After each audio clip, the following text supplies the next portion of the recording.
I always thought banks were boring places.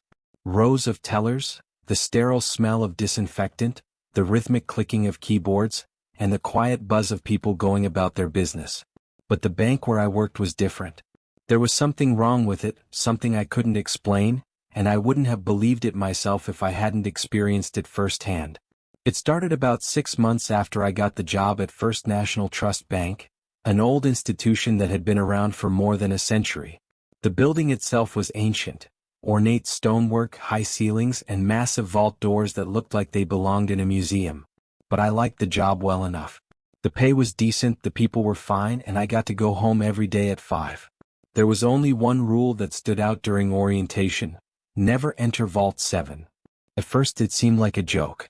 The bank had several vaults, and most of them were used to store important documents, valuable items, and sometimes cash for high-profile clients. Vault 7, though, was different. It was off-limits to everyone except for a select few people, none of whom I ever met. The employees joked about it, saying that Vault 7 was where the bank kept its dirty secrets. Some people said it was haunted, but no one ever really believed it. I didn't either, until I was given the keys to the vault. It was a quiet afternoon, and the bank was about to close when my supervisor, Ms. Hale, called me into her office. She was a strict woman, no nonsense, with sharp features and graying hair pulled back into a tight bun. She handed me a small envelope with a brass key inside, engraved with the number 7. "I need you to take this to Vault 7, she said without a trace of emotion. "And don't ask any questions." I hesitated, confused. "But, we're not supposed to go in there, right?" I thought only certain. She cut me off with a glare. "Just do as you're told. Go down there, place the key in the lock, and come back. Do not enter the vault. Do not open the door. Understand?" I nodded, feeling the weight of the key in my palm, heavier than I expected. The walk to the basement where the vaults were kept felt longer than usual. The fluorescent lights flickered as I descended the stairs, and the air grew cooler, almost damp. The hallway that led to the vaults was lined with heavy steel doors, each one numbered in brass plates. Vault 7 was at the very end. When I reached the door, my breath caught in my throat. It was bigger than the others, much bigger. The steel door was almost twice the height of the others, with intricate engravings running along the edges, strange symbols that looked old, ancient. I'd never noticed them before. For a moment I considered turning back. Something about that door unsettled me.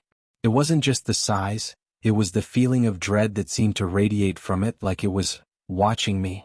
But I had a job to do. I took the key out of my pocket and, with a shaky hand, slid it into the lock.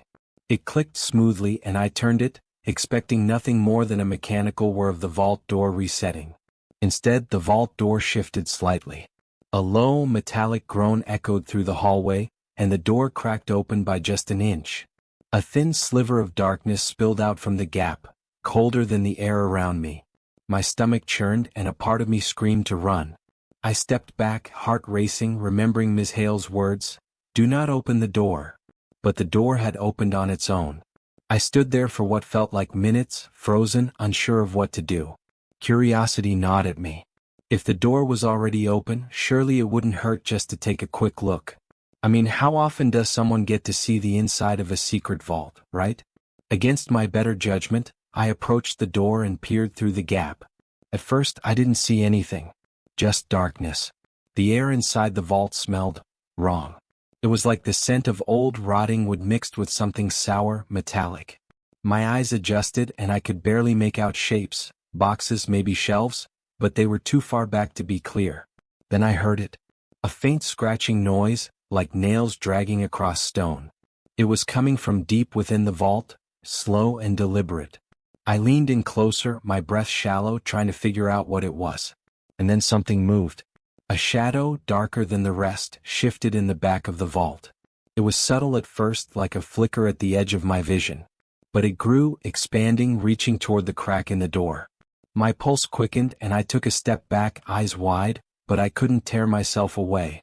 The shadow slid forward, pulling itself into the sliver of light from the hallway. I could see it more clearly now, a formless mass writhing like it was made of smoke or tar. And in the center of it, two pale, glowing eyes blinked open, locking onto me. I stumbled backward, my heart hammering in my chest. The scratching noise grew louder, more frantic, as if whatever was in that vault was trying to get out. My back hit the opposite wall, and I realized with horror that the door was opening wider on its own. The thing inside the vault moved closer, and I could hear a low whisper, barely audible over the scratching. I couldn't make out the words, but it felt like it was calling to me, beckoning me to come closer. The air was thick, suffocating, and the cold had seeped into my bones. Suddenly, the vault door slammed shut with a deafening bang. I yelped, the sound echoing down the hall. The key dropped from my trembling hand, clattering to the floor. I didn't wait. I turned and ran, sprinting up the stairs, my legs shaking. I burst through the door back into the main lobby, gasping for breath. Miss Hale was waiting for me, her face expressionless as ever. "Did you do it?" she asked, her tone flat. I nodded, too shaken to speak. "Good," she said. "You're done for today. Go home." I didn't argue. I grabbed my things and left, my mind racing. What the hell had I seen? What was in Vault 7? That night I barely slept. My dreams were filled with the sound of scratching and those glowing eyes staring into my soul. I woke up in a cold sweat, convinced I could still hear the whispers. The next day I was called into Ms. Hale's office again. She didn't ask about what happened in the vault. Instead, she handed me another envelope. Inside was another key, this one labeled Vault 6. I stared at her, my mouth dry. What's in the vaults? Ms. Hale looked at me, her cold eyes betraying no emotion. "That's not for you to know," she said quietly. "Just follow orders. It's safer that way." I left the office, key in hand, feeling a growing sense of dread. Vault 6 was next. What would I find there? What was I being pulled into? That night the scratching returned. But this time it wasn't in my dreams. It was coming from inside my apartment.